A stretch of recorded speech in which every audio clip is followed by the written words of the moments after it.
नमस्कार, खबर एक मिनट के साथ हाजिर हूं मैं अनुपम। प्रदेश की हर छोटी बड़ी खबर आपको दिखाएंगे। एक मिनट में होगी पूरी खबर और उसका पूरा विश्लेषण।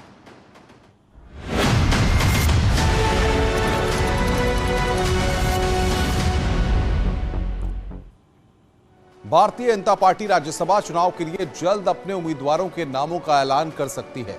केंद्रीय नेतृत्व को 15 उम्मीदवारों की लिस्ट भेज दी गई है। राज्यसभा चुनाव के लिए बीजेपी के उम्मीदवारों की लिस्ट तैयार है। आरपीएल सिंह, राधा मोहन अग्रवाल, पूर्व सांसद जुगल किशोर के नाम लगभग फाइनल हैं। मौजूदा राज्यसभा सदस्य जफर इस्लाम, शिव प्रताप शुक्ला, सुरेंद्र सिंह नागर के नाम पर भी मोहर लगी है। जयप्रकाश निषाद की जगह बाबूराम निषाद राज्यसभा के प्रत्याशी हो सकते हैं। संजय सेठ, नरेश अग्रवाल और जुगल किशोर की दावेदारी का फैसला केंद्रीय नेतृत्व के जिम्मे है।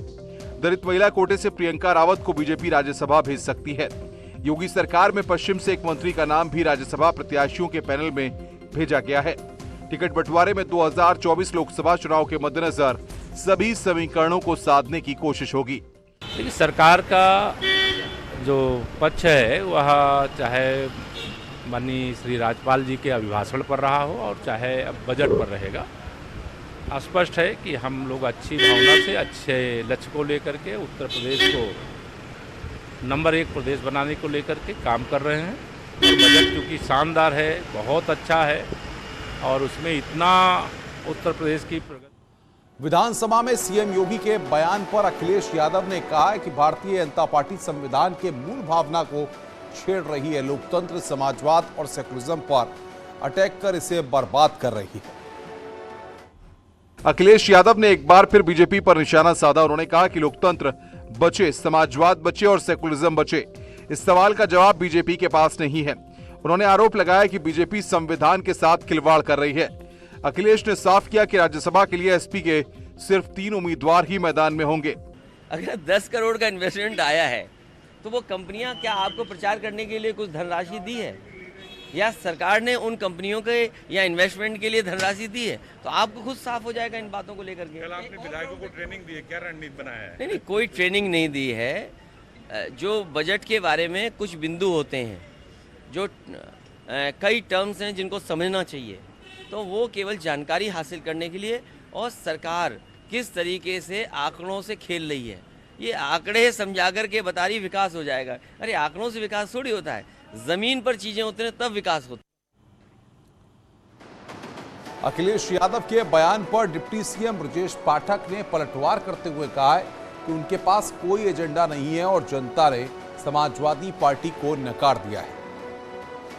अखिलेश यादव पर डिप्टी सीएम ब्रजेश पाठक ने जमकर निशाना साधा। उन्होंने कहा कि समाजवादी पार्टी रसातल में जा रही है। जनता ने एसपी को हकीकत बता दी है। योगी सरकार में प्रदेश का तेजी के साथ विकास हो रहा है। देखिए, समाजवादी पार्टी अपने कुकृत्यों के कारण पूरे प्रदेश में बदनाम हो चुकी है। सब लोग उसे समझ चुके हैं। उनके पास कोई नीति और एजेंडा नहीं है। बुरी तरह से फ्लॉप से वो साबित हुए हैं। अभी कुछ दिन पहले ही चुनाव था उत्तर प्रदेश में, अब लोकसभा का चुनाव आएगा, अब देखेंगे रसातल की तरफ ये सब जाएंगे। ग्राउंड ब्रेकिंग सेरेमनी को कहा है कि ये शून्य की तरह से है, ये कागजों पे इस प्रकार की उनको जनता ने नकार दिया है। उनकी कोई आवाज़ नहीं है। आप एकदम चिंता न करें। उत्तर प्रदेश तेजी के साथ आगे बढ़ने वाला देश का नंबर 1 राज्य बनेगा।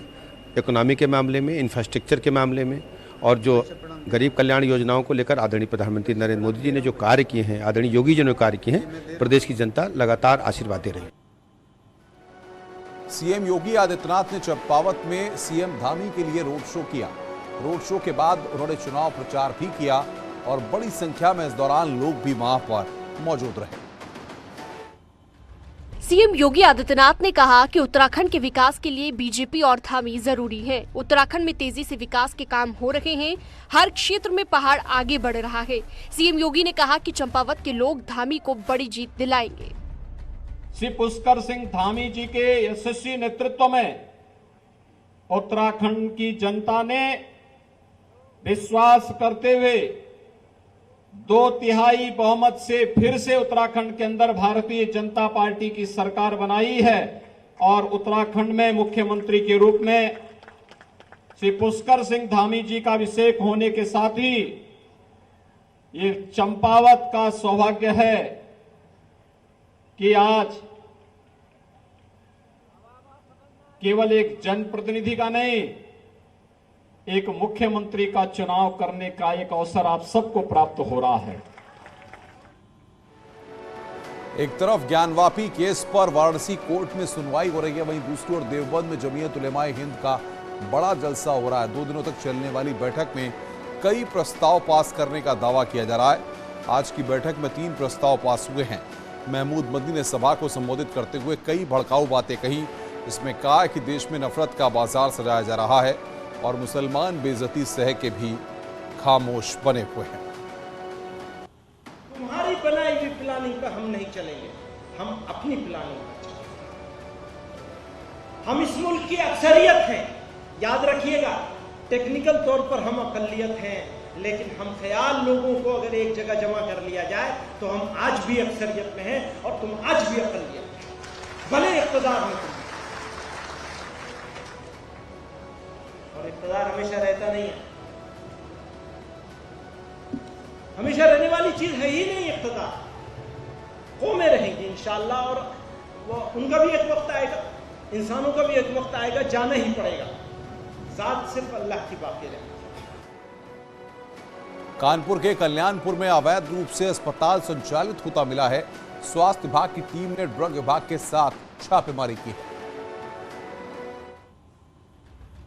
कानपुर में अवैध रूप से अस्पताल चलाया जा रहा था। यहाँ पर प्रतिबंधित दवाइयाँ बेची जा रही थी, जिनका कोई रिकॉर्ड नहीं रखा जा रहा था। अस्पताल से 5 लाख की दवाइयों को जब्त किया गया है। साथ ही मेडिकल स्टोर को सील कर दिया गया है। साथ ही केस भी दर्ज किया गया है।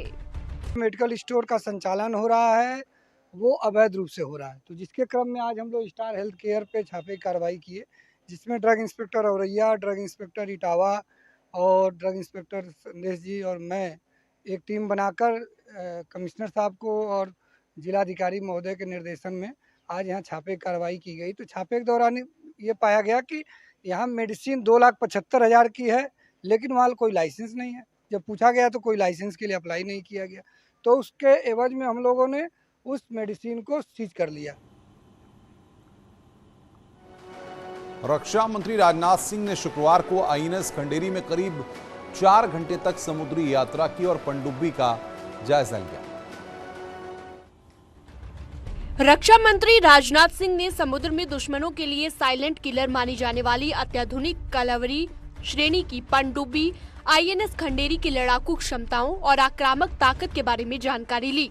कर्नाटक में कारवार नौसेना बेस की अपनी यात्रा के दौरान रक्षा मंत्री को स्टील्थ पनडुब्बी के पानी के भीतर संचालन की क्षमताओं की पूरी स्पेक्ट्रम का प्रदर्शन किया गया। इस दौरान राजनाथ सिंह ने कहा कि हमारी तैयारी उकसाने वाली कार्रवाई नहीं है। मेरा भरोसा और पक्का हो गया है कि इंडियन नेवी एक ऐसी मॉडर्न, पोटेंट और क्रेडिबल फोर्स है जो हर स्थिति और परिस्थिति में विजिलेंट, वैलिएंट और विक्टोरियस रहने में पूरी तरह से सक्षम है।